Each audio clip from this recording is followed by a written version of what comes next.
मुस्लिम विरोधी हिंसा, संघ परिवार की साजिश, मुसलमानों पर हमला बंद करो, विरोध प्रदर्शन जंतर मंतर। जो ये आजकल मस्जिदों के बाहर या आपके साधु संत जिस तरीके से भाषण देते हैं उकसाने के लिए, उसके ऊपर ये इन्होंने जंतर मंतर पर प्रदर्शन किया है। इनकी मांग है कि ऐसे उत्तेजित सांप्रदायिक मामले ना किए जाएं। सबको हक है इस देश के अंदर अमन चैन से रहने का। आप देख रहे हो BCN न्यूज मदन बोध के साथ। वीडियो को लाइक करें, सब्सक्राइब करें, बेल का बटन दबाएं, ज़्यादा से ज़्यादा शेयर करें। हम सभी भाइयों को मुबारकबाद देते हैं कि आज यहाँ पर जंतर मंतर पर लोग इकट्ठे हुए हैं अपनी कौम की खातिर। इसलिए भाइयों से निवेदन है कि बड़े भाईचारा के साथ हिंदू मुसलमान सब एक होकर रहें।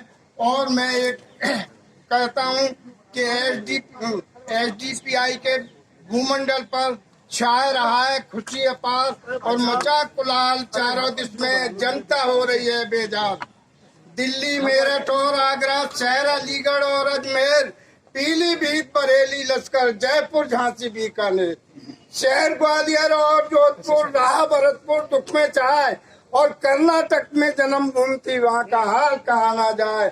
कलकत्ता, बम्बई, कानपुर, लखनऊ, लंका और रंगून, तिब्बत, पूना और सितारा, आजमगढ़ और देहरादून, मध्य प्रदेश, कराची, केरल, मध्य प्रदेश, रांची, केरल, जम्मू कश्मीर, गुजरात, नैनीताल, बिहार, उड़ीसा, हर दिन दिया है SDPI का साथ। यहीं के उपलक्ष्य में इसमें मैं दो शब्द कह के खत्म करना चाहता हूं और अपने लीडरान से ये उम्मीद करता हूं कि जिस काम के लिए हम आए हुए हैं वो काम लगातार जारी रहेगा। हम मुसलमान को कमजोर ना समझाएं। SDPI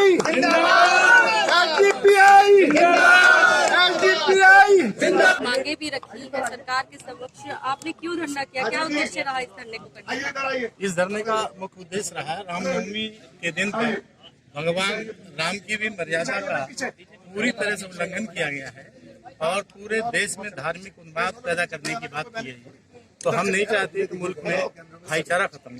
मुल्क के भाईचारा को कायम करने के लिए हम हुकूमत हिंद से मांग करना चाहेंगे कि इस तरह के धार्मिक उन्माद पैदा करने वाले लोगों के खिलाफ कार्रवाई।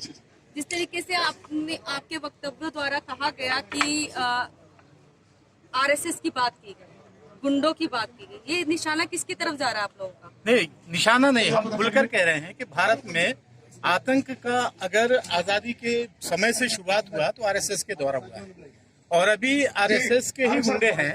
क्योंकि हम ये देख रहे हैं कि जहाँ पर भी दंगे फसाद होते हैं वहाँ लोकल हिंदू मुस्लिम में कोई प्रॉब्लम नहीं है। वो RSS के प्रायोजित तरीके से गुंडे इकट्ठे किए जाते हैं और वो लुटेरे होते हैं, वो लूट की लालच में आते हैं और सरकार को उनको पनाह दी मिल रही है। आप देखें कि अभी मध्य प्रदेश में मामा का बुलडोजर चला, कहाँ चला? उन लोगों पे जिनको 3 ऐसे लोगों पे उनके खिलाफ FIR हुई जो 1 महीने पहले से जेल में है। और अभी वहाँ का जो SP है वो ये कहता है कि ये अभी विवेचना का विषय है। अरे भाई, विवेचना का विषय है तो विवेचना से पहले आपने डिमोलिशन की कार्रवाई कैसे कर दी? और फिर भारत में न्यायपालिका का कोई औचित्य नहीं रह जाता। अगर सरकारें इस तरह से करने लगेंगी तो भारत की न्यायपालिका का वजूद खतरे में है, भारत का संविधान खतरे में है। इसलिए हमें आज ये कहना पड़ा और खुल के कहना पड़ रहा है। बात करें, आपने हिजाब की बात करी, आपने कहा कि जिस तरीके से भाषण में कहा गया था, मैं शब्द को बोलना नहीं चाहूंगी सर। बोले। हाँ, तो वो चीजों के बारे में भी आपने कहा कि मुस्लिम महिलाओं के लिए कहा गया। मेरा ये खुल के कहना है, भारत में हिजाब सभी संप्रदाय, सभी समुदाय के लोग लगाते हैं। कोई घूंघट कहता है, कोई हिजाब कहता है। भारत एक ऐसा देश है जहाँ पर्दे की प्रथा हमेशा रही है। तो आज अचानक एक हिजाब के मुद्दे पर क्यों इस तरह शोर मचाया जा रहा है? भारत में तो ये प्रथा पुरानी है, नई नहीं है। और दूसरी चीज, जो इस तरह की बातें कर रहे हैं वो भगवा गुंडे ही कहे जाएंगे। अगर वो साधु के बेस में बलात्कारी अपने आप को कहते हैं तो मैं समझता हूँ उन्हें गुंडा ही कहना चाहिए, उन्हें बाबा तो नहीं कहा जा सकता। मोहन भागवत जी के बयान पे क्या कहना चाहेंगे, जिस तरीके से उन्होंने कहा अखंड भारत? असल में मोहन भागवत जी जिसे अखंड कहते हैं उनको शायद मालूम नहीं है इस भारत को मोहन भागवत के बुजुर्गों ने तो 42 में बांटा था, हमारे बुजुर्गों ने इसे अखंड बनाया था। और मोहन भागवत तो पहले भी बांटने की बात करते थे और उनका संविधान तो आज भी भारत बांटने की बात करता है। अगर आपको जानकारी ना हो तो आरएसएस ने जब मुल्क की आज़ादी का ऐलान हुआ था तो इसने फिर भारत को 2 राज्य प्रणाली में देने की बात कही थी कि मुसलमानों को अलग करो, हिंदुओं को अलग करो। ये तो इनकी पॉलिसी है। ये क्या अखंड बनाएंगे? अखंड तो हमारे बुजुर्गों ने बनाया, ये तो खंडित करने जा रहे हैं। तो अब आप क्या मांग रख रहे हैं? हम ये मांग करना चाहते हैं, मोहन भागवत जी भी वो कम से कम अगर राष्ट्र प्रेमी हैं तो राष्ट्र में रहने वाले, चाहे वो मानव हो, चाहे वो पशु हो, चाहे वो वनस्पति हो, चाहे वो नदियां हो, चाहे वो पहाड़ हो, सबसे मोहब्बत करें अगर उनमें इंसानियत है तो। और अगर इंसानियत नहीं, चूंकि इंसान को ही सबसे मोहब्बत का हक है। अगर कोई ये समझता है अपना जानवर जैसी जिंदगी जीता हो तो उसके लिए तो एक कोना हो सकता है उसकी जरूरत का, लेकिन एक इंसान के लिए इस संसार की सारी प्रकृति जो है वो मोहब्बत करने लायक है। मोहन भागवत जी को भी करना चाहिए, मैं ये कहना चाहूंगा। यूपी में योगी जी ने कहा रामनवमी और रमजान अच्छे से गुजरा, इसमें कुछ भी विवाद नहीं हुआ, इसको कहाँ तक आप सही मानते हैं? हाँ, अच्छे से गुजरा, ये मैं भी कह लूंगा। क्यों कह लूंगा? कि हमारी मस्जिदों में चढ़ के झंडे फहराए जाए, हमारी मस्जिद के बाहर बलात्कार की बात कही जाए, लेकिन हम खामोश हैं। हम खामोश हैं इसलिए अच्छे से हो रहा है, हमें उत्तेजित किया जा रहा है।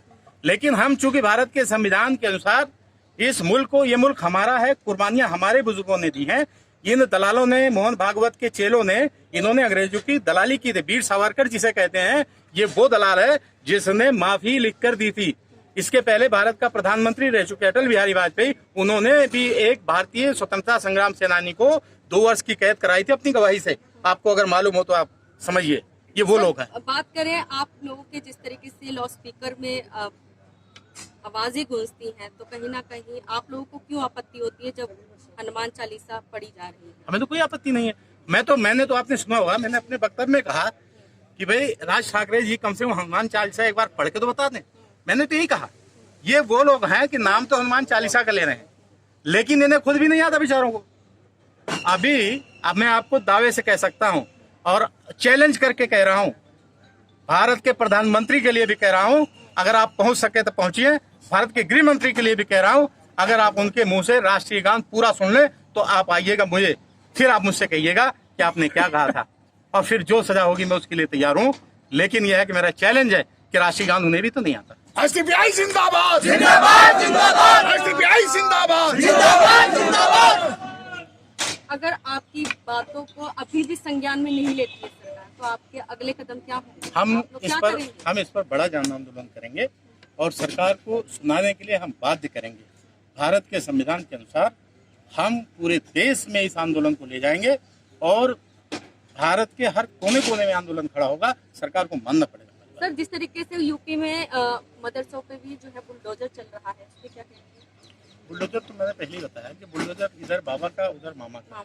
तो बुलडोजर इसलिए चल रहा है कि ये लोग भारत के संविधान को मानने वाले लोग नहीं है जो सरकार में है। ये अपनी मनमानी कर रहे हैं। आप बताइए, जिन मदरसों पे बुलडोजर चल रहा है, क्या इन्होंने उसके बारे में किसी न्यायालय में जाकर आग्रह किया क्या? किसी न्यायालय को इसको बताया क्या? या उन पक्षों को अपना पक्ष रखने का मौका दिया है क्या? नहीं दिया है ना। तो ये संविधान से ऊपर समझ, हाँ, संविधान से ऊपर समझ रहे मैडम। आज क्या कहेंगे? आज धरना यहाँ पर ये प्रदर्शन करने आई हैं आप जंतर मंतर पे। देखिए, तमाम जो है देशवासियों को मैं ये कहना चाहूँ